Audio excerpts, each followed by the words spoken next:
My name's Hannah Colbourne. I'm 20 years old. I was born and bred in a village from Womborne.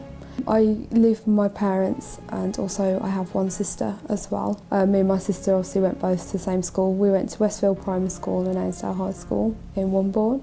The schools were never religious schools. However, they did take us to church on Christmas and they did take us to church on Easter as well. Growing up with school was quite difficult for me. My sister was always the popular one at school. She always was surrounded by lots of people and lots of friends, but with me, I was completely the opposite and I was very, very shy and very withdrawn, and as a result later on from my school life I actually got bullied. It started in primary school but got worse in high school. When I left school I went straight into work.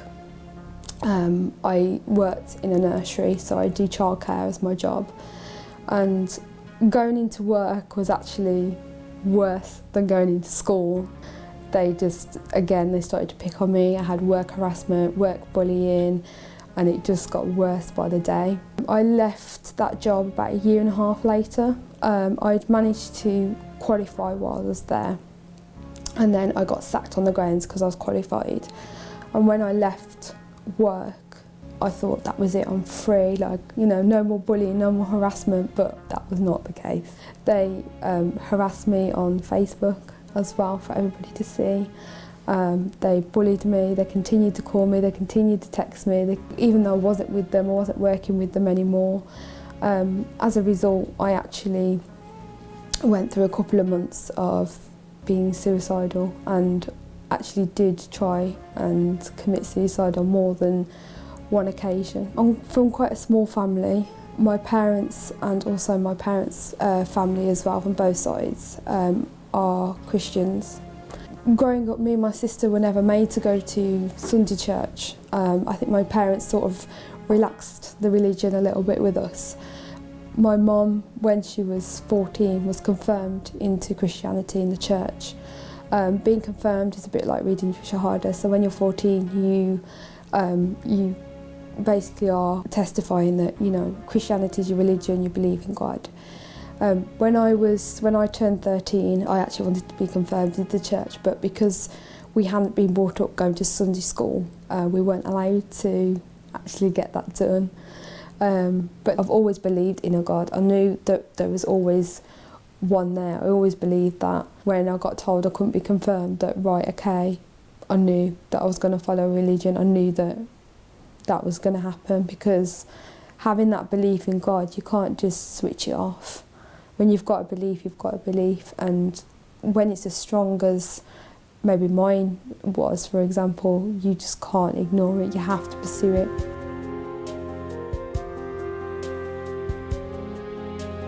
When I left school, I had no school friends because of being bullied, and then being at work because of being bullied, I had no friends. So I had nobody to fall back on, nobody at all. And being that young as well, I didn't want to open up to my parents, I didn't want to tell my parents. 6 months down the line, I kind of got to a point when I thought, I don't want to be here anymore, there's absolutely no point me being here anymore. But then I just woke up one morning and I thought, well, if I can't actually do it, if I can't actually commit suicide, then I might as well just get on with my life and try and get, through it as best as I can. So that's when I took the decision to, get myself back out there, go and find a job, go and find something to do. But even if it was voluntary work, it was just something to do, something to get me away from everybody. I couldn't find a job, so I actually ended up being a volunteer at Birmingham Children's Hospital.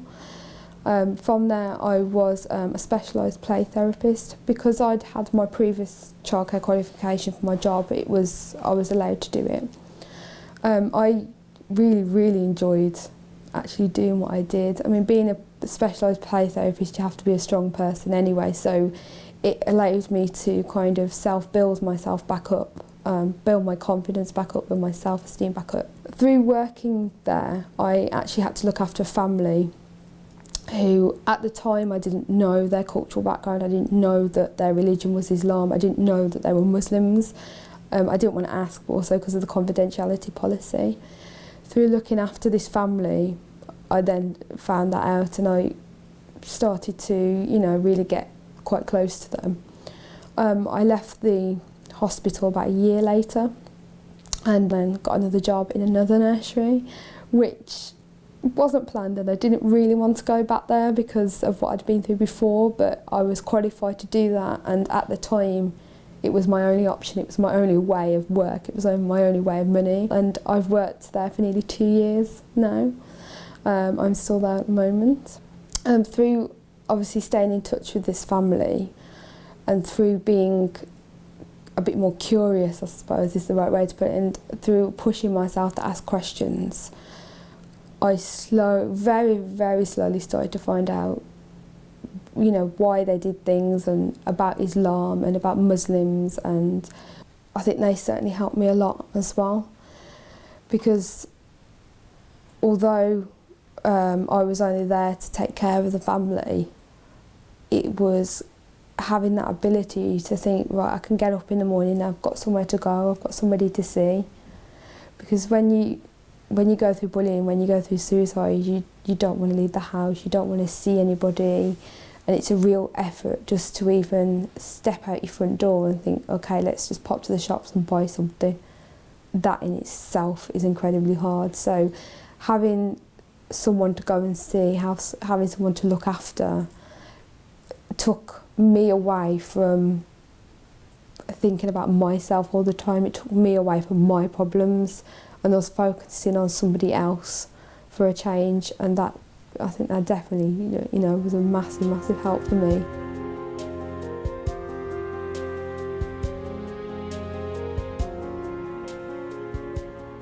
This is Sister Rosina, and that's Sister Corsa. So we're at Corsa's house at the moment, and she's one of the sisters that I know from the mosque. I can't even sum it up how supportive they've been. They've just been really, really helpful towards me, and you know, helping me with classes and learning things as well. And they've been really supportive on a religious level as well as a personal level. It feels like a family. It feels like I've come into a family and they've accepted me, and so it feels just like my second home. It's really nice. Known her probably over a year now. Where I've known her properly. It's been like a distance. I mean, we've known each other, but not like of each other kind of thing. It's been wonderful journey with Hannah. She's a lovely person. She's very helpful, very organised, and she has great ideas. She's just a well-oriented person altogether. She's an all-rounder.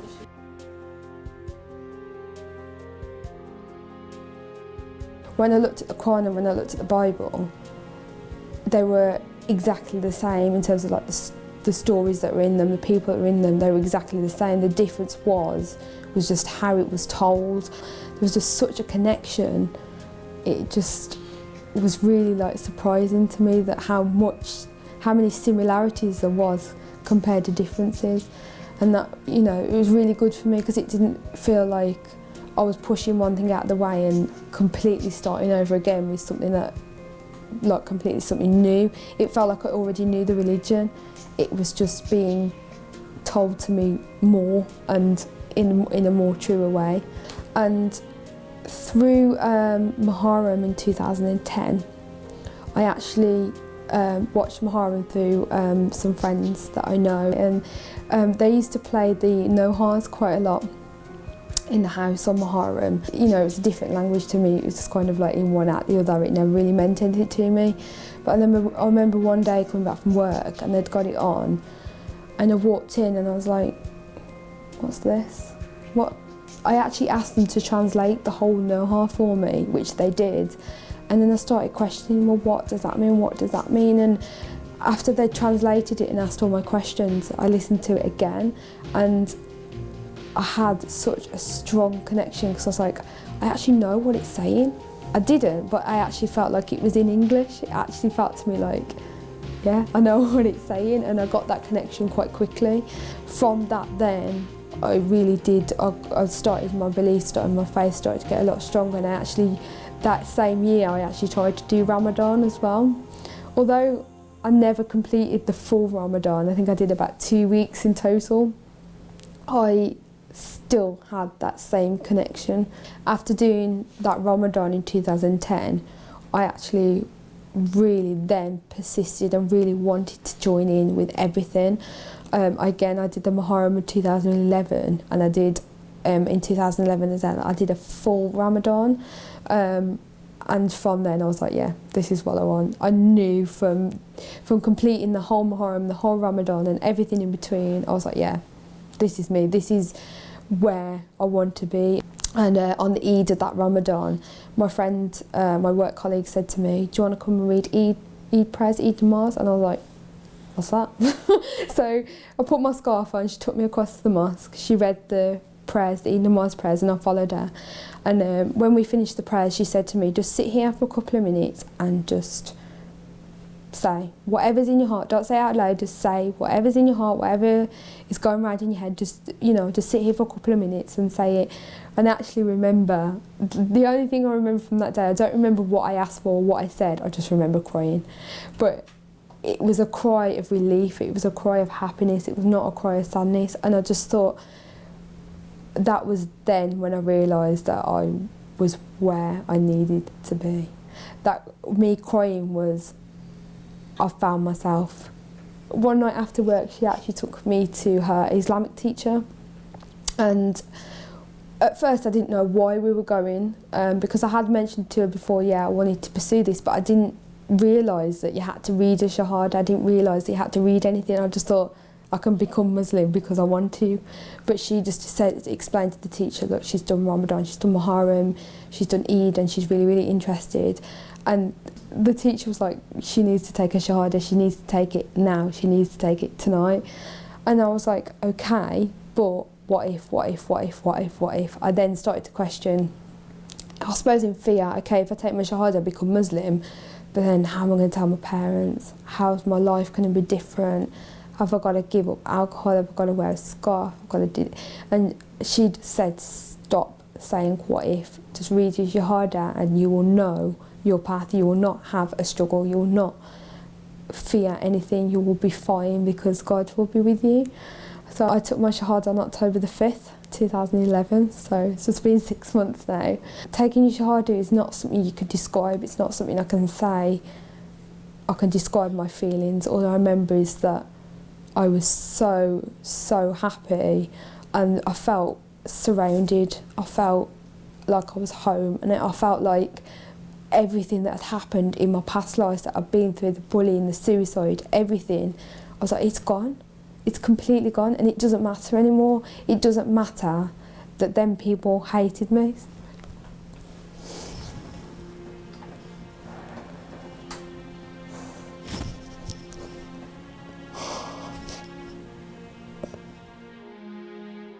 At the moment, I'm just driving to my teacher's house where initially I took my shahada. So I'm just going to show you where that is as well, and hopefully she'll be in.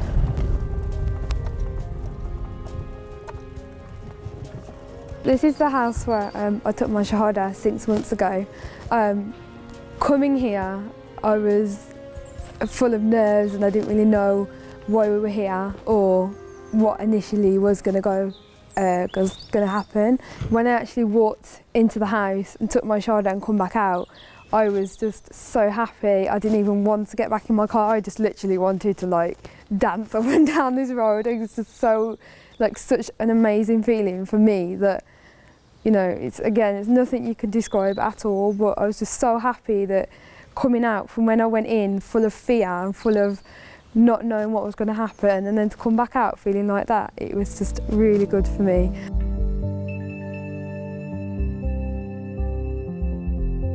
Hannah, I knew of before she came to visit me. I knew that she was exploring the religion and that she was with some Muslim friends of mine. But Hannah is a very special individual, and not like anyone else. I saw very clearly she had a kind of sense of, like, I know who Allah is, and she just had it. She didn't know how to explain it. She didn't know why. She didn't know anything in terms of like the practicalities of the religion, but she knew Allah. She just knew herself. And I said to her that, you know, whether you do the shahada today or not, you're Muslim because your heart's declaring it. So it's just a matter of your tongue to declare it. What Hannah's taught me more than anything is like the reverts or the converts are like stars. You know, like you look at the way the companions became Muslim, you know, they are like the leading stars, and they kind of show us, and the energy and the kind of the freshness that they have towards their religion, and that relationship that they have for Allah, kind of gives us that, it revives our faith, and we take our faith for granted. So there's no difference in the sense that our iman is, we both have iman, and they don't have less than us and we don't have more than us, but what they do have is that they show us this beautiful relation to Allah, and it shows us that how do we know if we were born out of Islam that we would come to find Islam, especially someone like Hannah who's been through what she's been through and still to find faith. So, you know, you just show us that they understand and they appreciate faith and the reality we're living in better than we do.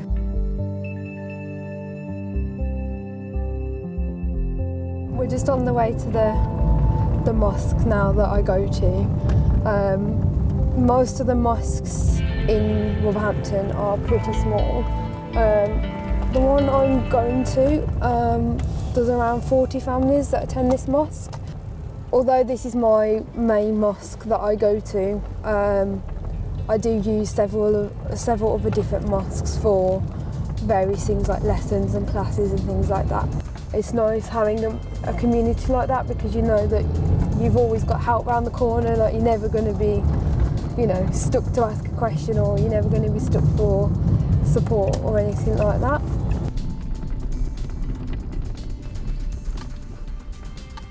My name is Zulfikar Hussain Shah. I'm a trustee of this mosque, and I know Hannah about 3 years back. She used to come our friend's house, and we used to meet there, and we used to discuss about Islam. And I said to Hannah, we are practicing Shia Muslim, but I'm not asking you to practice as a Shia.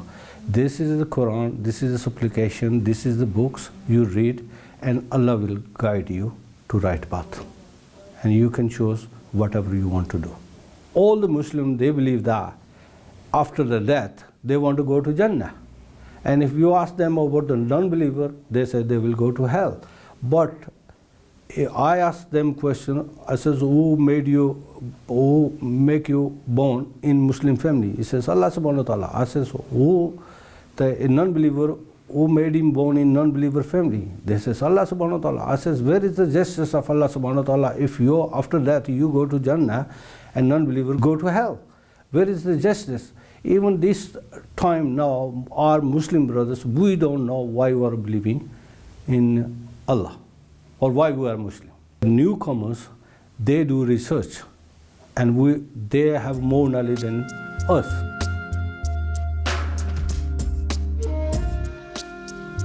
I never told my family till about 3 months later, and even to today, only my mum and dad know. My sister doesn't know, and the rest of my family doesn't know. That's not a decision I've taken, that's a decision that my parents have taken. I actually told my mum first, and then I was too scared to tell my dad, so I got my mum to tell my dad, like, when I was at the house.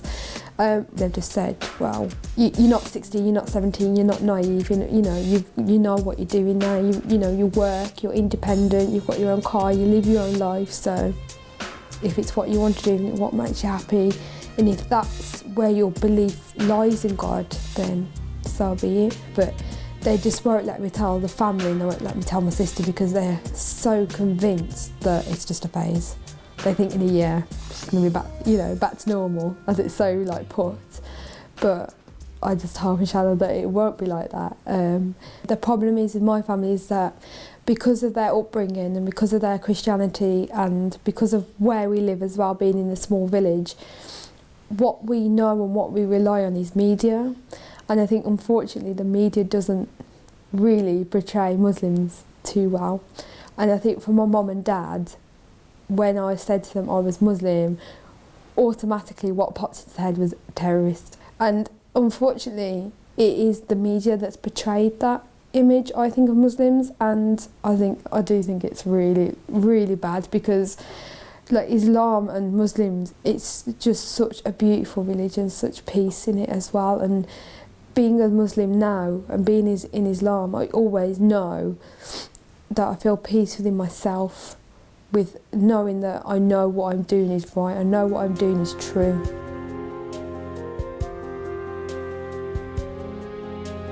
A lot of people do ask me that, because I say I'm only 20, and people are like, you're a bit young, aren't you? You've become Muslim already, you're a bit young. But to me, you can still enjoy your life, you can still enjoy yourself. Teenagers nowadays, when you look at the Western way, they see themselves as enjoying their life, going out, clubbing, drinking. That's how they see enjoying their life. And again, like I said before, to me, you can do so much more. You can enjoy your life without intoxicating your body like that. You can do it without, having alcohol, without smoking, without, all this. You don't need that to have fun. You don't need that to live your life. Yeah, I've become Muslim. Yes, I'm 20. That doesn't mean I've stopped enjoying myself. I still enjoy my life. I still socialise, but it's done in a way where I know what I'm doing, and I have so much more belief in myself and so much more confidence in myself now, because I now feel like I've got a path to follow, I've got a path to take, I've got a journey to take, but it feels stable, and it feels like I'm in a guidance, I'm always walking with somebody. I'm not walking alone anymore, and that's the difference. That's the biggest difference for me. And now that I've become Muslim, I just feel like I have power in myself, power in the fact that my prayers are answered, my questions are answered, that there's somebody with me all the time. And that doesn't mean like a physical human being. It could be Allah, it could be my angels, it could be anybody, it could be one of my moms. I don't know who it is, but knowing that somebody is walking with me every step I take is just such a guidance for me at this age. And I know now that whatever I may have done in the past since becoming Muslim, or whatever I may do now in the future, it's going to be the right thing, and it's going to benefit me for how I need to be benefited.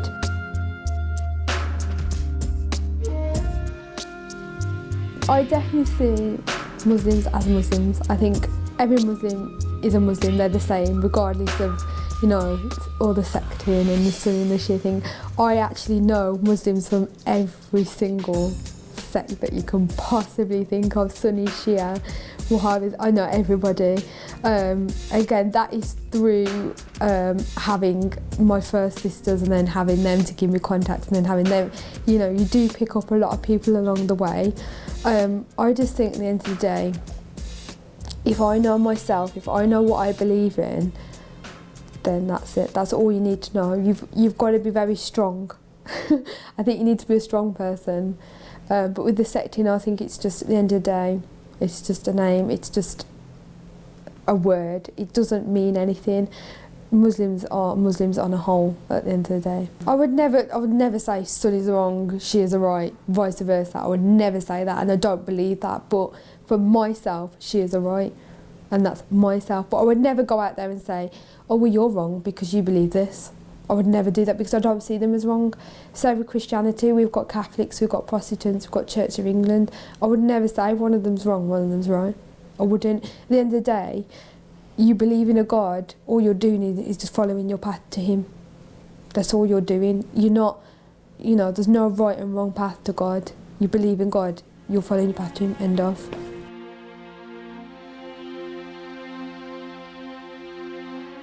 When I pray, it does really, really helps me, and I know that, Allah's hearing my prayers, and I know my prayers are being answered. It's an inner feeling, that connection. You can definitely feel it when you pray. It's a sense of warmness, I suppose. A sense of, somebody's with you. You know that whatever you pray for is being heard, and it is going to be answered, inshallah. And it's just such a happy feeling when I pray.